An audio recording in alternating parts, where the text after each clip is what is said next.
ये घुड़सवार इतनी गति से आ रहे थे, अवश्य ही तुम्हें कुचल देते।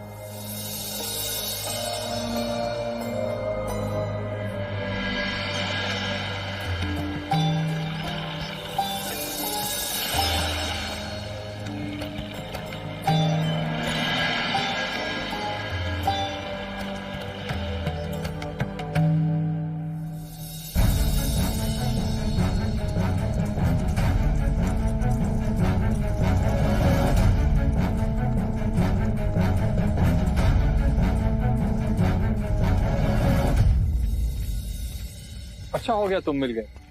हम सब कपिल वस्तु लौटने ही वादे थे देवदत्त। बिना सिद्धार्थ से मिले? इसने कहा हम युवराज सिद्धार्थ से नहीं मिले। तो क्या कहा सिद्धार्थ ने? युवराज सिद्धार्थ ने कपिल वस्तु लौटने से मना कर दी।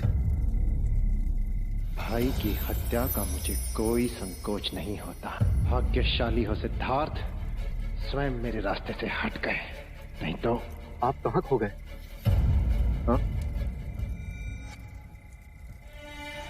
सिद्धार्थ ने कहा कि वो कपिल वस्तु नहीं लौटेगा, किंतु उसका मन बदल भी तो सकता है। नहीं, उनका संकल्प अटल। ये देखिए, देवी यशोधरा का दिया ये कमल का फूल भी उन्होंने लौटा दिया। कहने लगे यशोधरा की स्मृति की अंतिम डोर भी उनके रास्ते की बाधक न बन जाए।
आ गए।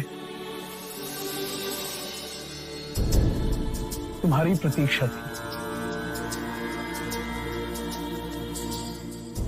गुरुवरी कौंडिन्य,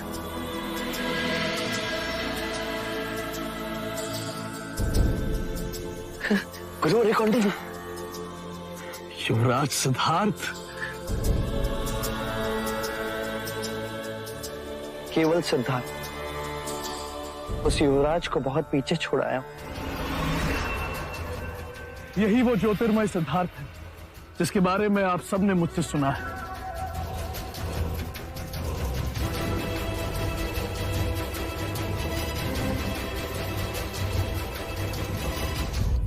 तो लहर किनारे से टकराकर सागर की ओर आ ही गई। कहां से उठती है ये लहरें? सागर से। सागर गहन में तो अंततः शांत है, एक तरंग भी वहां नहीं उठती। तुम्हारे प्रश्न मुझे पहले भी चकित करते थे सिद्धार्थ, और आज भी कर रहे हैं। ज्ञान के मार्ग में पहला पग है सही प्रश्न पूछना। परम ज्ञान से अब भी बहुत दूर हूं मैं।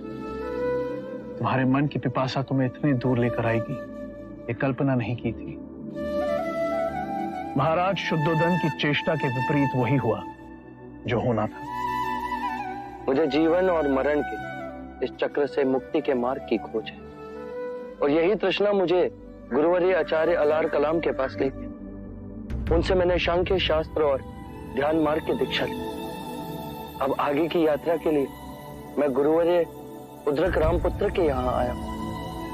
तो अब हमारे नई परिचय की यात्रा की शुरुआत हुई। अब तक हम गुरु शिष्य थे, पर अब गुरु भाई बन गए। तो क्या आप भी उद्रक रामपुत्र के शिष्य हैं? तो कृपा कर मुझे उनके पास ले चलिए। मुनि उद्रक रामपुत्र के पास तुम्हें ले जाऊं इतना सामर्थ्य नहीं है मेरा। अब यहां तक आ गई हो तो आगे की यात्रा तुम्हें अकेली ही करनी होगी।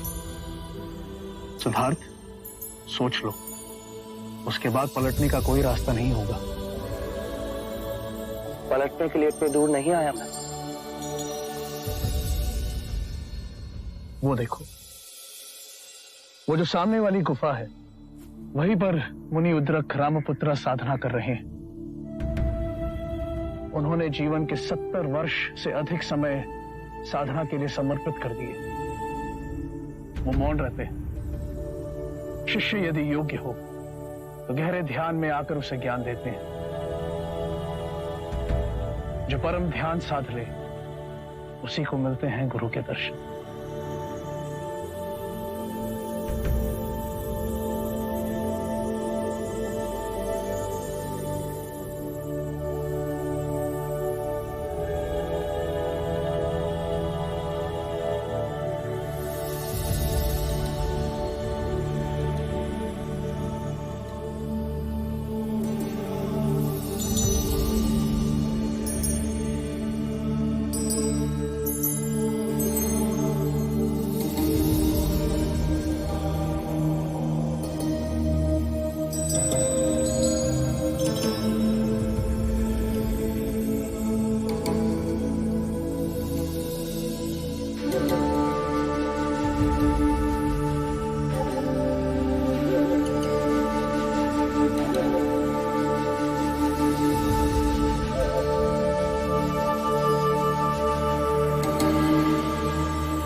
किसने तुम्हें यहां आमंत्रित किया?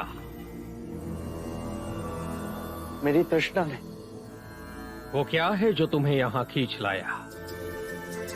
जीवन की ऊर्जा। तुम्हारे विचार नहीं लाए? विचार सागर पे उठती लहरों के समान। सागर लहरों से अछूता ही होता है। अनुभव है इसका मुझे। जीवन क्या है? रहस्य। आकाश गंगाओं के पार भी वही, और तुम्हारे मन के अंदर भी वही, जिसे ना समय बदल सकता है और ना ही मिटा सकता है। फिर दुख क्यों? जीवन की अनिश्चितता ही दुखों का कारण है।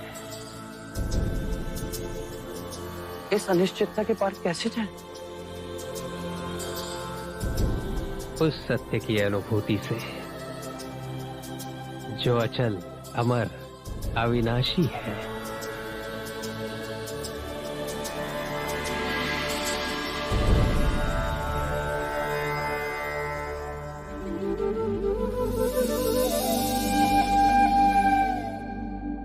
काल अनगिनत चक्रों में घूमता है,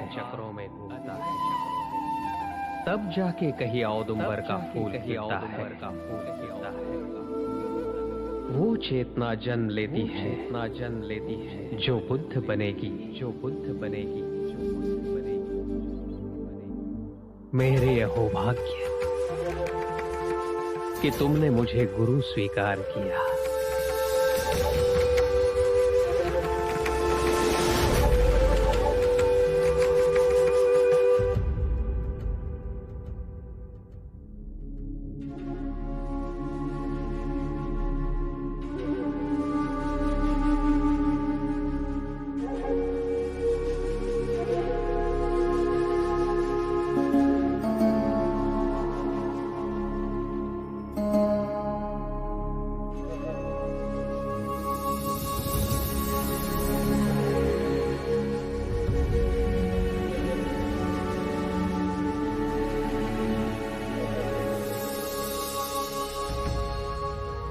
अद्भुत। गहरे ध्यान में गुरु उद्रक रामपुत्र मुझे हिमालय की चोटी पर मिले और उन्होंने मुझे अपना शिष्य स्वीकार किया। अब जब तुम ध्यान के शिखर को छू लोगे तो गुरुदेव इच्छानुसार तुमसे भेंट करने आएंगे, ज्ञान के द्वार खोलेंगे। मैं अभी ध्यान में बैठ जाता हूं। तुम नहीं बदले सिद्धार्थ, वही पिपासा। और इस शरीर का कुछ सोचो। आओ तुम्हें कुछ खिला दो।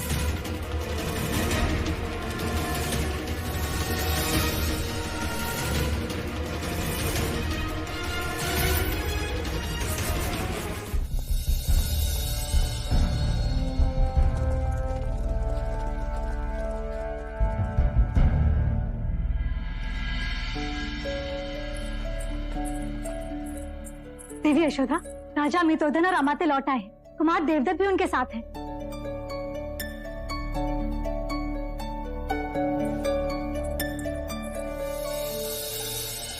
महाराज, राजा अमितोधन, कुमार देवदत्त और अमित्य पधार रहे हैं। सिद्धार्थ आ गया।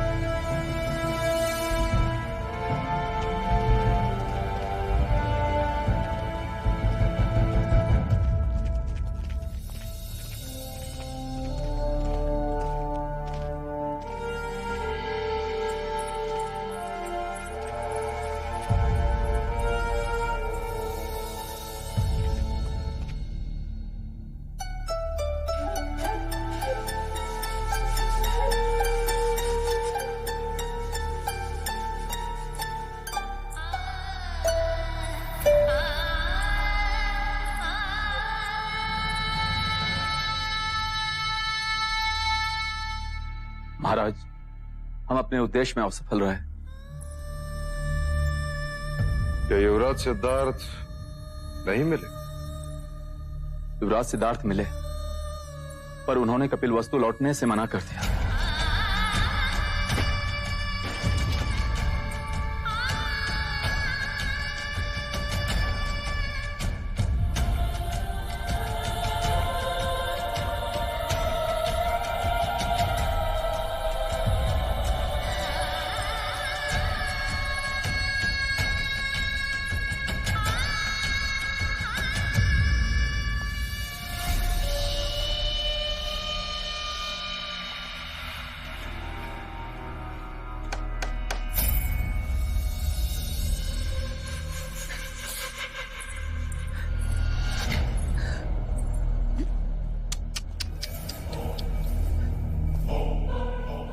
इतना निर्दयी है वो, जो तुम्हारे इन मोतियों जैसे आंसुओं का मोल नहीं समझ सका।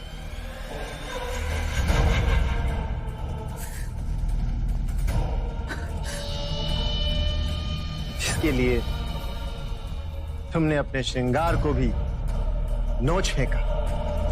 वो उसने तुम्हारे दिए हुए कमल का भी आदर नहीं किया।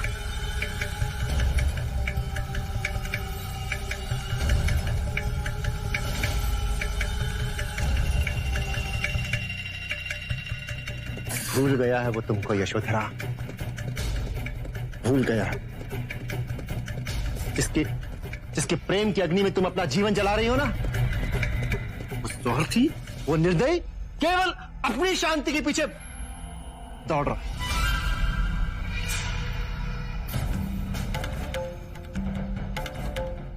सिद्धार्थ से स्वयं मिले थे तो और क्या? ये उसी ने तो मुझे दिया है, स्वयं सिद्धार्थ ने। ये कमल का फूल आपके हाथों में से? ये तो कल रात में चोरी हो गया था।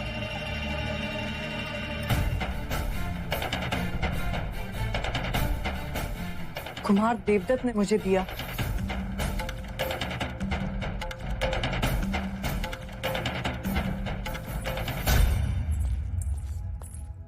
मेरे मन में शंका जागी कि सिद्धार्थ देवदत्त से मिले तो युवराज से केवल मैं मिला। आप ऐसे अपना साहस न छोड़ें। युवराज के मन में आपके लिए अपार स्नेह, उनकी आंखों में दुख के जो आंसू उठे वो मैंने देखे। युवराज ने आपके लिए संदेश भेजा। उन्होंने कहा, देवी यशोधरा से जा कहिएगा उसके पास मैं अवश्य लौटूंगा। देने को उनके पास कुछ ना था, इसलिए ये कमल का फूल अपनी ओर से आपको देने को कहा। बस इसके आगे कुछ ना कहें। उन्होंने इस फूल को स्पर्श कर लिया। मेरे मन के लिए ये सहारा बहुत है।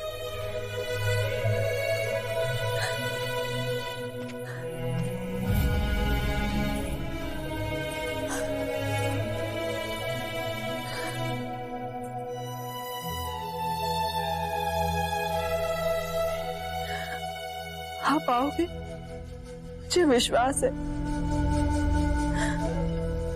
मुझ तक पहुंचने से पहले ना जाने कितने कठिन रास्तों से निकलोगे। बस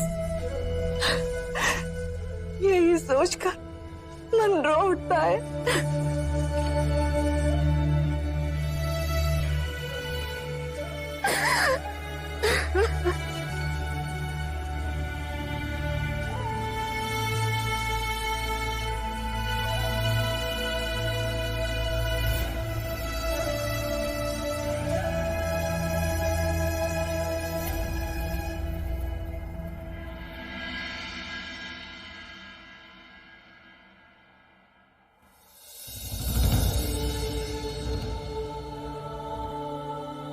गुरुवरी, यदि परम सत्य है तो वो कहाँ है? हर चक्र के केंद्र में जैसे कील गड़ी होती है और वो उस चक्र को घुमाती है, परंतु स्वयं कभी नहीं घूमती, स्थिर ही रहती है। यदि चक्र ही ना तो कील भी नहीं होगी। अनंत चक्र घूम रहे हैं, चारों ओर असंख्य केंद्र बिंदु हैं, हमारी सृष्टि से छुपे हुए असंख्य केंद्र बिंदु। चाहो तो इसे आत्मा कह लो,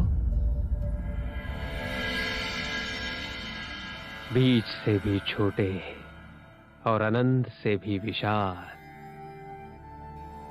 सारी सृष्टियों को चादर की तरह ढके हुए, पर इस हाथ में भी समा सकते हैं।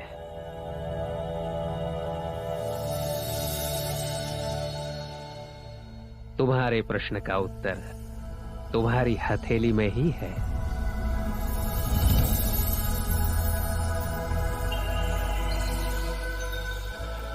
इस फूल को देखो। फूल को कैसे पता कि उसे कब खिलना है? विचार के बहुत आगे ज्ञान का द्वार है। ये जो मन डोलता रहता है ना, उसे शांत करो, खाली हो जाओ विचारों से, मुक्ति की आशा से, प्रश्नों से, और फिर अपने सोने मंदिर में अपने दिए को जलाओ और स्थिर बैठो। सब डोले परंतु तुम ना डोलना। अपने समग्र शरीर से सांस अंदर लो, रुको, देखो क्या हो रहा है। अपने समग्र शरीर से उस सांस को छोड़ दो। अपनी हथेली खोलो, स्वीकार भाव से जो आ रहा है उसे आने दो। अपनी सांस पर ध्यान रहे और अंदर जाओ, डूब जाओ सिद्धार्थ, निर्भय होकर।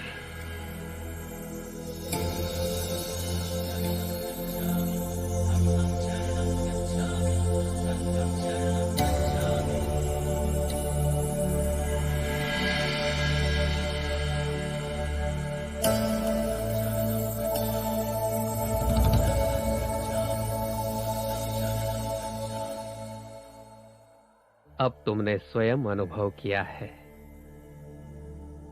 अनंत ही शाश्वत है और शरीर के हर कण में एक ब्रह्मांड छुपा हुआ है। यदि अनंत ही शाश्वत है तो वो मुझे नहीं दिखा, मुझे तो केवल नश्वरता ही दिखी। वो तुमने चुना है, तुम जिस गहन में हो वही तो देख पाते हो, परंतु द्वैत तो कहीं है ही नहीं। जीवन के सत्य के पीछे छुपे इस रहस्य को जानने के पश्चात जन्म, मृत्यु, पुनर्जन्म केवल एक खेल ही तो है। पर जीवन की जिस ऊर्जा ने मुझे आपके समक्ष ला खड़ा किया, जिसे आप आत्मा कहते हैं, वही इस चक्र के पीछे। हाँ, मैं उसको ना देख सका। तुमने उसका नृत्य देखा, अनश्वरता का नृत्य, या जिसे तुम अनिश्चितता कहते हो, उसका नृत्य। अब ध्यान में उस बिंदु पर जाओ जहां जो देख रहे हो और जो घट रहा है वो दो नहीं, एक हो जाते हैं।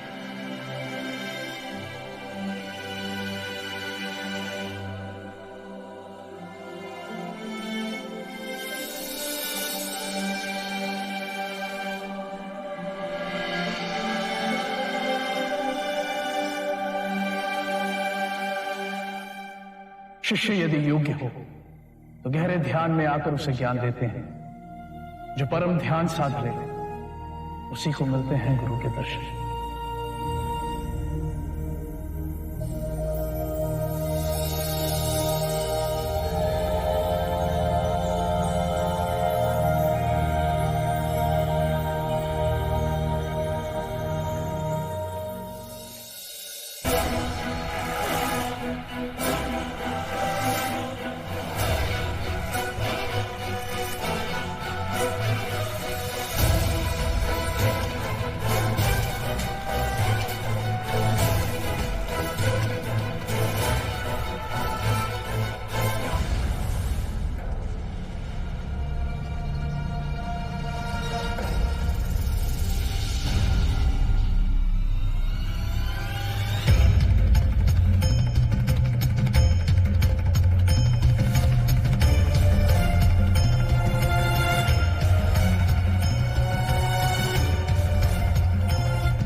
सेनापति बांदुल, तुम? आप मुझे क्षमा कर दें युवराज सिद्धार्थ, मैं तो केवल आज्ञा का पालन कर रहा था। कौशल नरेश महाराज प्रसन्नजीत के आदेश पर ही मैं आपको यहां मारने आया। इस तरह वो अपना प्रतिशोध लेना चाहते थे आपसे। मुनिवर, आप मुझे क्षमा कर दें। युवराज सिद्धार्थ की ओर अब मैं दोबारा आंख भी उठाने की हिम्मत करूं तो मैं अंधा हो जाऊंगा। इसे क्षमा कर दे गुरुवर।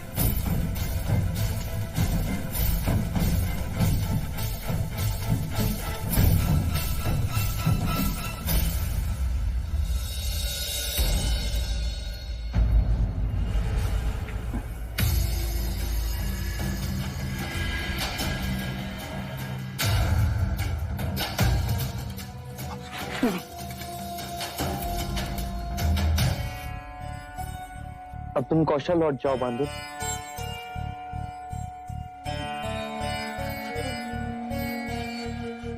आप हम सामान्य मनुष्य जैसे नहीं। 2 बार मैंने आप पे आक्रमण किया और आपने दोनों बार मुझे जीवन दान दिया। इतनी अपार दया मुझ जैसे व्यक्ति पे युवराज। तुम मुझे मार देते मित्र, पर जो मर नहीं सकता उसे तुम भी नहीं मार पाते। अब तुम वापस लौट जाओ।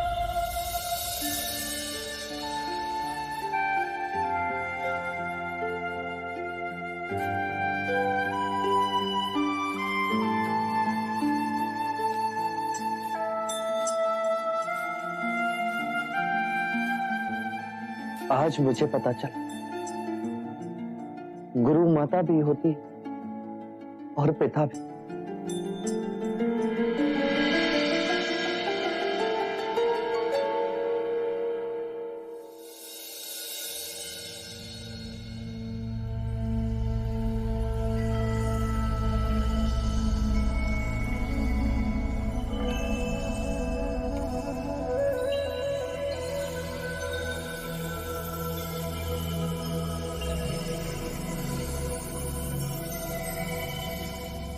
अब भी प्यास है?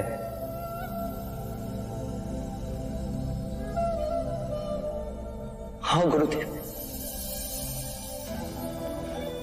जीवन के इस खेल के पीछे जो अविनाशनीय सत्य है, क्या उसे मैं देख सकता हूं? क्या उससे मैं एक हो सकता हूं? इस अतः दुख के सागर का वहां ही कोई उत्तर मिलेगा। मैं जानता हूं उस शाश्वत सत्य से एक हुआ जा सकता है, किंतु मैंने अनुभव नहीं किया।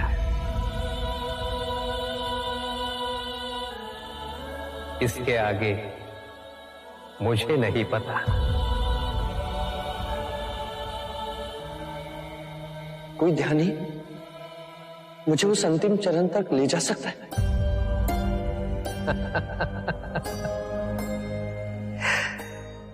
यदि मुझे पता होता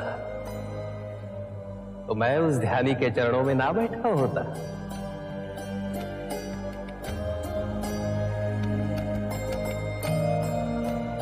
मुझे आज्ञा दे गुरुवर। जाओ सिद्धार्थ, जो मेरे पास था वो अब तुम्हारा है, और जो तुम पाओगे उससे केवल तुम्हारे मोक्ष का ही नहीं, अपितु सारी मानव जाति के मोक्ष का द्वार खुलेगा।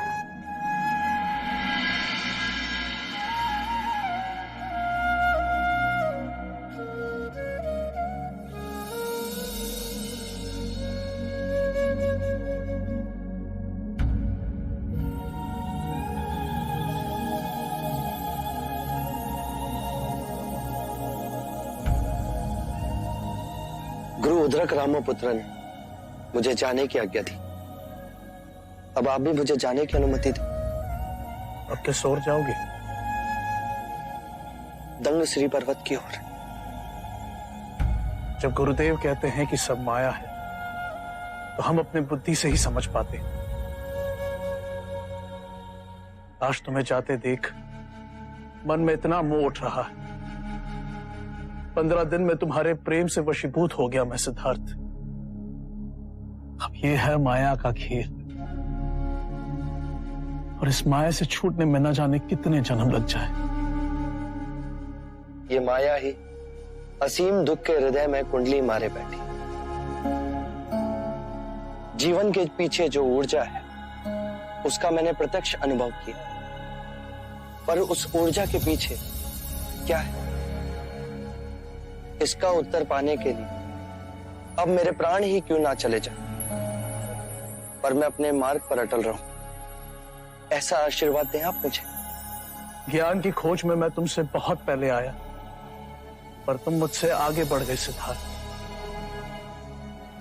चरण छू लेने दो मुझे। शिष्य गुरु से अधिक कभी नहीं हो सकता। मेरी युवा अवस्था, मेरे अंतर के दिए को सर्वप्रथम आपने प्रकाशमान किया।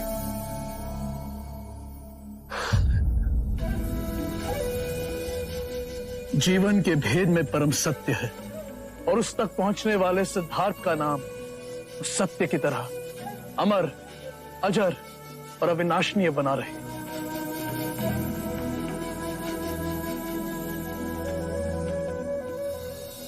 सत्य कथा, पुरुषार्थ कथा, सुनो सुनो सिद्धार्थ कथा।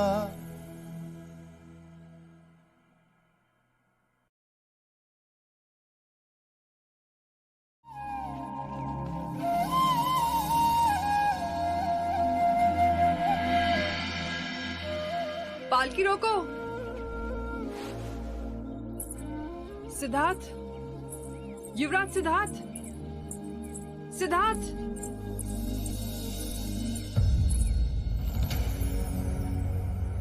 वही कद काठे, वही सौंदर्य। मैं जानती थी कि आप युवराज सिद्धार्थ ही हैं, परंतु आप यहाँ इस दशा में? भिक्षु जल के समान होता है देवी। नदी का बहाव जहां ले जाए वहीं बह जाता है। आप और दर दर के भिक्षु? असंभव। ऐसे मुंह न मोड़िए। क्या यशोधरा के कारण? मैं यशोधरा के लिए अच्छा पति ना बन सका, अपने माता पिता के लिए अच्छा पुत्र ना बन सका। पूर्ण दोष मेरा ही है। तो वैराग्य क्यों? सारा ऐश्वर्य छोड़। धनी हो या निर्धन, हर जीव के मन में मृत्यु के समीप विचार आते हैं कि हम कौन हैं, कहां से आते हैं और मृत्यु के पश्चात हम कहां जाते हैं। अब इसका उत्तर पाना मेरे लिए इस जीवन से भी अधिक महत्वपूर्ण हो गया है। आपसे निवेदन है, आप मेरे साथ मगध चलिए। महाराज बिंबिसार ने मुझे वहां एक महल दिया है। वहां साधना में आपको कोई बाधा न होगी और मुझे आपका सानिध्य भी मिल जाएगा। क्यों आप दूसरी बार मुझे ठुकरा रहे हैं? मैं वैशाली की नगर वधू, जिसके सामने बड़े बड़े महारथियों ने शीश झुका दिए, आपसे भीख मांग रही है। मेरे भिक्षा पात्र को यूं खाली ना छोड़े। मैं ना चल सकूंगा। तुम्हें मेरा सानिध्य नहीं, मुझे वशीभूत करना है। मैं वो हूं जिस पर सब मरते हैं, पर जब से आपको देखा और यशोधरा के प्रति आपका प्रेम, तब से मैं ईर्ष्या की आग में जलती रही हूं। आंख बंद करूं तब भी आपका सौम्य रूप मेरे मन में गूंजन करता है। धन एक नशा है, रूप भी एक नशा है। दोनों सर चढ़ते हैं, जब उतर जाता है तो हम स्वयं को एक गहरी खाई में पाते हैं। मैं आम्रपाली हूं। आम्र के कोमल पालव से तुम्हारा नाम पड़ा, जिसके नीचे तुम पाई गई थी। मैं आपको अपनी स्वर्ण कक्षिका में आमंत्रित कर रही हूं, जहां बड़े बड़े आने को तरसते हैं। जिसे मैं चाहूं वही आ सकता है। मैं उसकी शासक हूं। शासक या बंदी?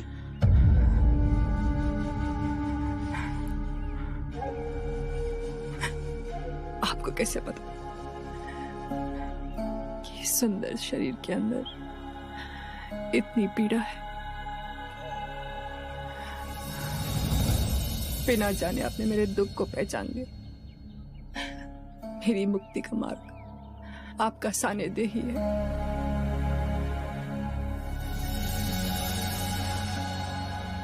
आज तुम्हारी पीड़ा ने तुम्हें जागृत किया। अपने अंदर देखो आम्रपाली, कौन हो तुम? ध्यान धरो, तुम वो नहीं जो जग तुम्हें समझता है। तुम आज भी उस आम्र के कोमल हरे पत्ते के समान जिससे तुम्हारा नाम पड़ा।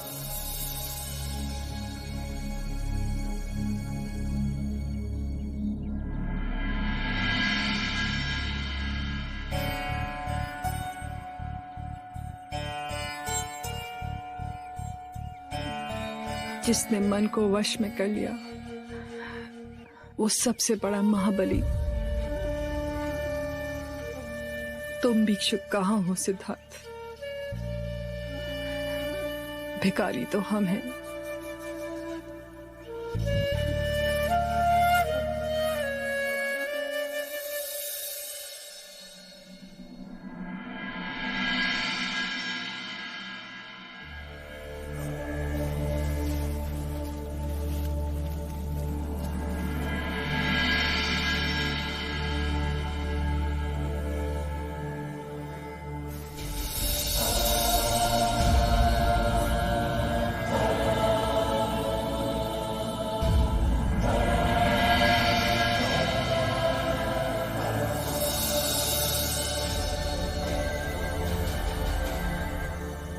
क्षण कब दिन बने, ऋतुएं कब बदल गई, वर्षा कब आई कब गई।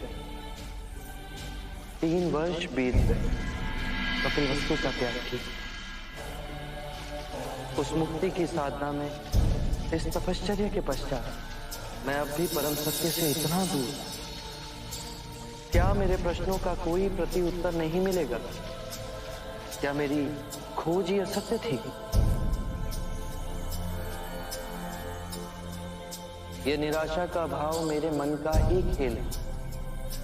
आशा और निराशा के ऊपर उठना अंदर से लगता है जैसे कोई निधि है, बस उसकी कुंजी कहीं आसपास ही है।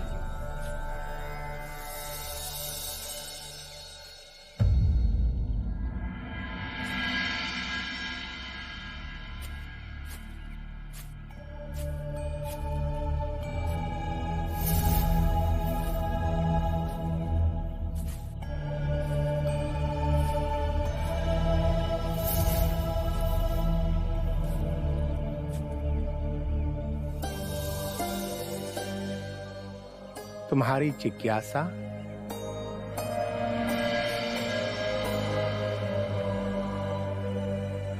इस शरीर से मुक्त कैसे हुआ जाए?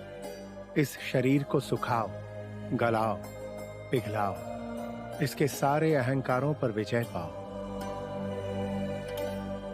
ये संभव है? क्षत्रिय हो, राजघराने के हो। आपने कैसे जाना? कंधों पर अब भी धनुष खींचने का चिन्ह है।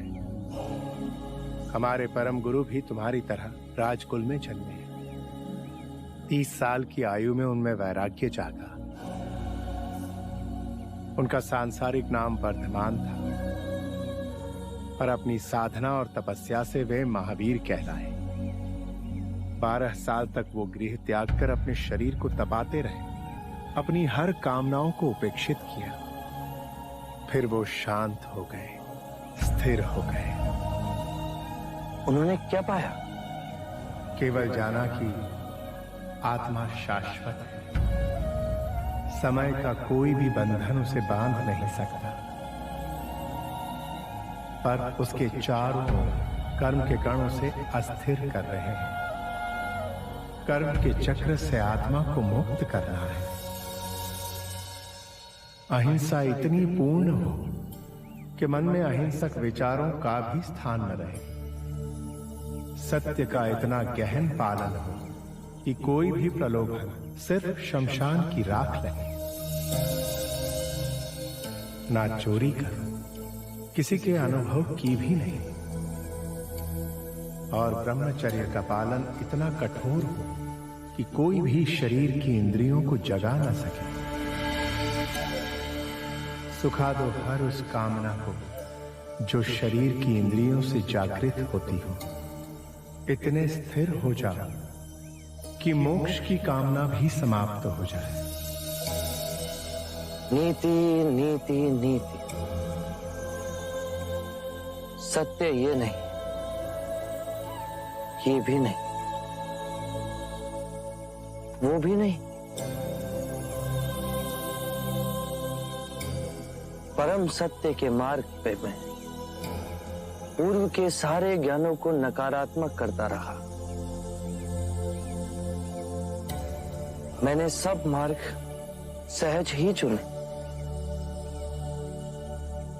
परंतु ये मार्ग मुझसे अछूता ही रह गया। ये ज्ञान आपने मुझे दिया, परम धन्यवाद आपका। यदि लकड़ी गीली हो तो उसमें आग सहज नहीं लगती। सत्य का ये भूमि तपस्वियों की है। महावीर के तप ने मुझे एक नई दिशा का आह्वान दिया है।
आप कोई देव है?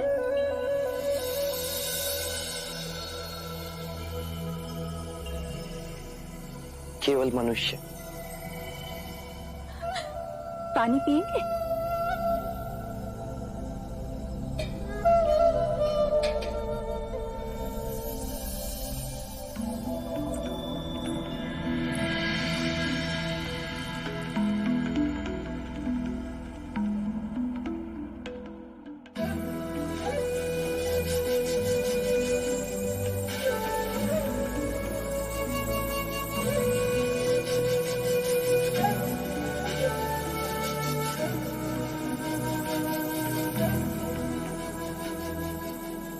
और नहीं पिएंगे?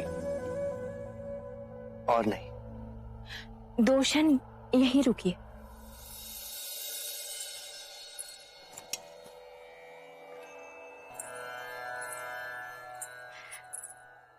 मेरी पूजा का नैवेद्य। मैं तपस्वी हूं, पके हुए खाने का त्याग किए मुझे बहुत समय हो गया, मुझे क्षमा करें। फिर आप क्या खाते हैं? दिन में एक समय कंद मूल फल जो भी पेट से गिरा वही खाता हूं। जोगी बाबा का कोई नाम? सिद्धार्थ। सिद्धार्थ। वर्षों से देव की स्तुति की और आज उनके दर्शन हो गए।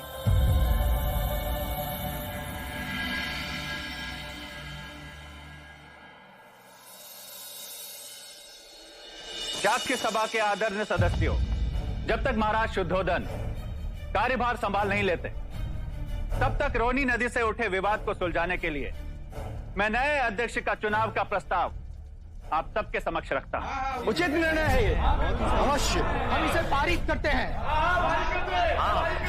अध्यक्ष पद के लिए आप ही नाम का प्रस्ताव रखें राजा द्रोणोधन। मैंने बहुत विचार किया, हर प्रकार से सोचा। अध्यक्ष पद के लिए कोई युवा होना चाहिए जो साहसी हो,